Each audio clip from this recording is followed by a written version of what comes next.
ஒரு ஜனநாயகன் இல்லை, அவர் பிணநாயகன். புரியுதுங்களா? அவர் என்ன ஜனநாயகன்? அவர் பிணநாயகன்.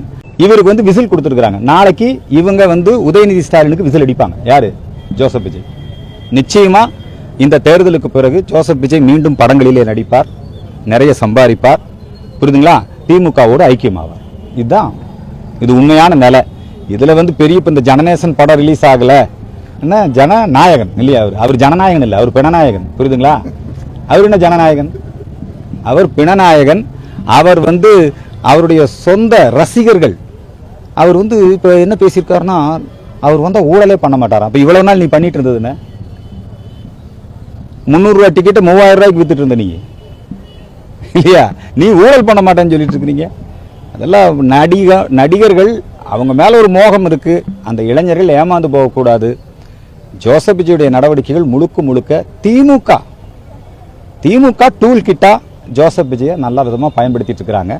அதனால யாரும் நம்ப வேண்டாம் என்பதுதான் எங்களுடைய கோரிக்கை.